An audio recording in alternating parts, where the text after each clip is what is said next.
झापा जिल्लाको भित्तामोड नगरपालिका वडा नम्बर 10 स्थित सिद्धिविनायक टोल विकास संस्थामा नवनिर्मित गणेश पाञ्चायन मन्दिरमा आज विशेष धार्मिक कार्यक्रमबीच श्री पाञ्चायन गणेश भगवानको मूर्ति विधिवत रूपमा प्रतिष्ठापन गरिएको छ। मन्दिर निर्माण समिति र स्थानीय सिद्धिविनायक कीर्तन मण्डलीको संयुक्त आयोजनामा सम्पन्न त्रिदिवसीय धार्मिक कार्यक्रमको तेस्रो दिन शुभ साइत पारेर मूर्ति प्रतिष्ठापन गरिएको हो।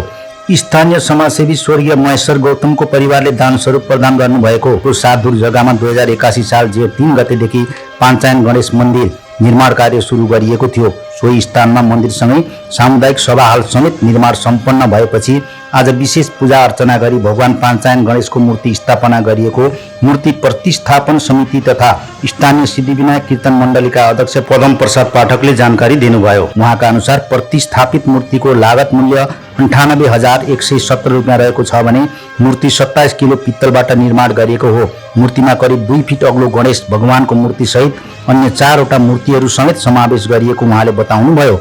मूर्ति स्थापना कार्यक्रमको कुल खर्च करिब 2,50,000 रुपियाँ पुगेको उहाँको भनाइ छ।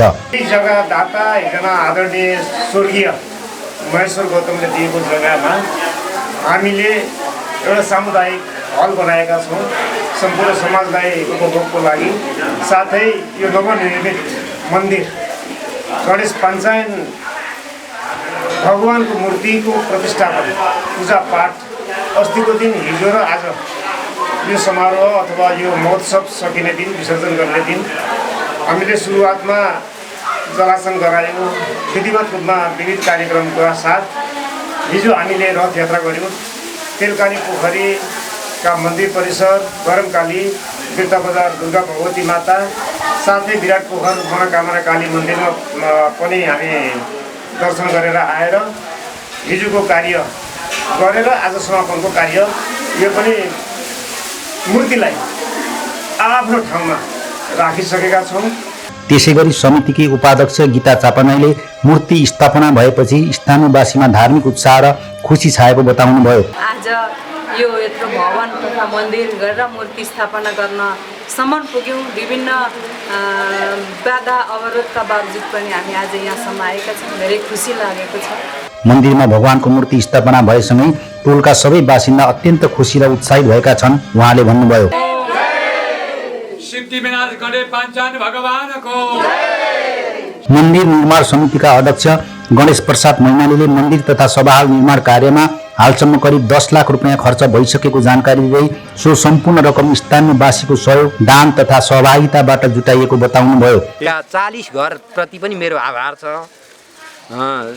साथसाथै अहिलेसम्म मन्दिर तयार गरिरहँदा आजको मितिसम्ममा भवन भगवानको मूर्ति साथै आजको सम्पूर्ण कार्यक्रम सम्पन्न गरिरहँदा